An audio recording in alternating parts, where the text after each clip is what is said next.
मोदी सरकार के मंत्रिमंडल का विस्तार हुआ है।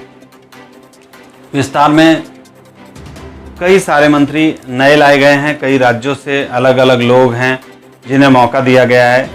सभी तरफ चर्चाएं ये आम हैं, जो लोग बीजेपी के विरोधक हैं कि साहब मंत्री बदलने से क्या देश की परिस्थितियां सुधर जाएगी, क्या मंत्री बदलने से जीडीपी बढ़ जाएगा, क्या मंत्री बदलने से महंगाई कम हो जाएगी, क्या मंत्री बदलने से पेट्रोल डीजल की कीमतें घट जाएगी, क्या ऐसा होगा? अगर नहीं तो फिर मंत्री बदलने का क्या काम? मंत्री बदलने का क्या काम? अगर आप लोग गौर फरमाएंगे इन सब चीज़ों से महंगाई कुछ कम होने वाली नहीं है। मंत्री बदलने से कुछ भी नहीं होगा। मंत्री क्यों बदले गए? जहाँ तक मेरा नज़रिया है, मंत्री बदले गए हैं अपनी सरकारी नेतागिरी और राजनीति की रोटियां सेकने के लिए। कई लोगों को ये बोला गया होगा कि हम आपको चांस देंगे और उन्हें चांस नहीं दिया जा रहा है मंत्रिमंडल में, इसलिए कई लोग नाराज़ भी होंगे और उनकी नाराज़गी को दूर करने के लिए ये चीज़ें मंत्रिमंडल में बदलाव किए गए हैं।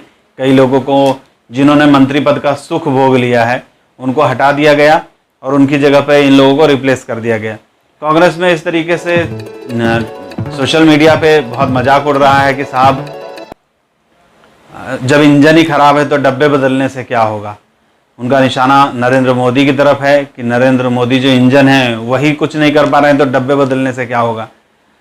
सर, पेट्रोल 110 रुपये हो चुका है, जो कांग्रेस के राज्य में 70 रुपये था। रसोई गैस 400 साढ़े 400 रुपये कांग्रेस के राज्य में था, आज लगभग 900 रुपये पहुँच गया है। डीजल की कीमतें भी इसी तरीके से 100 रुपये को छू चुकी हैं। खाने के तेल की कीमतें बढ़ी हुई हैं, बाकी चीज़ें में महंगाई है। सर, कैसे किस तरीके से रोक लेंगे आप लोग? पहले कोरोना में लोग परेशान हैं, लोगों की नौकरियां जा चुकी है, रोजगार नहीं है, ऊपर से ये महंगाई। क्या करना चाहते हैं मोदी सरकार ये पता ही नहीं चलता है। लाखों करोड़ों के प्लान्स की घोषणा तो कर जाती है, लेकिन वो लाखों करोड़ आएंगे कहाँ से वो तो पता चले। कृषि विभाग के लिए कुछ 1 लाख करोड़ रुपए की घोषणा कर दी गई है। 1 लाख करोड़ रुपए आएंगे कहाँ से?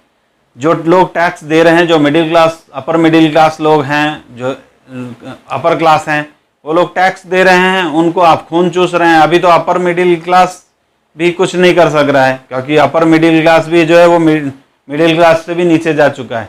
ऐसी परिस्थितियां हैं। इसके ऊपर सरकार क्या कर रही है, क्या चीज़ें कर रही है, किस तरीके से वर्कआउट करेगा, कुछ भी नहीं।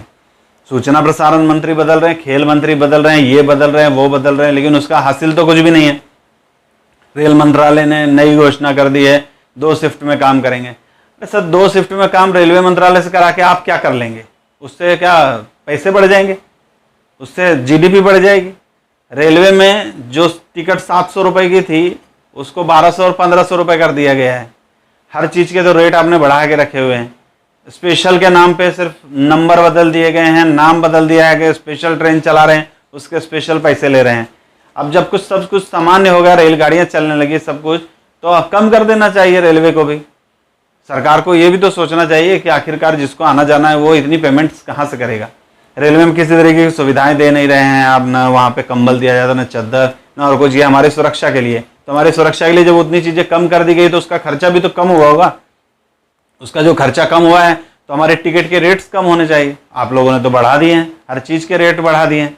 और हमें राजधानी में खाना अगर हमारी टिकट में इंक्लूड करके दिया जाता है तो आपको कोरोना का डर लगता है, कोरोना फैल सकता है। आपकी हर गाड़ियों में तो आपके कैंटीन वाले, कैटरिंग वाले पैसे लेकर सामान बेच रहे हैं, चाय, दूध, पानी, सब कुछ। वहाँ से कोरोना नहीं फैलता है। बंद कर दीजिए सब कुछ बेचना।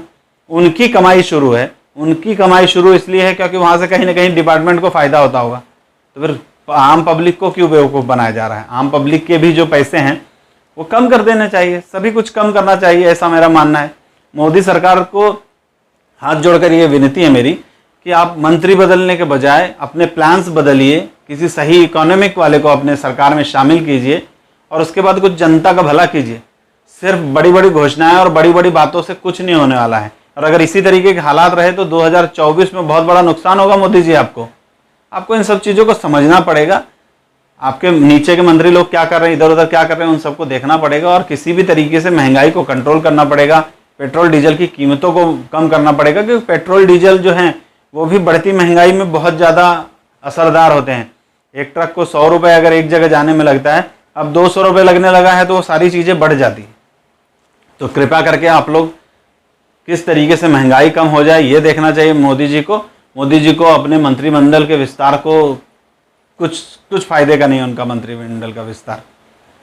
मंत्रिमंडल का फायदे का विस्तार जो है वो फायदे का तब समझ में आएगा जब देश के कुछ हालात सुधरेंगे। फिर आपसे मुलाकात होगी, तब तक के लिए जय हिंद।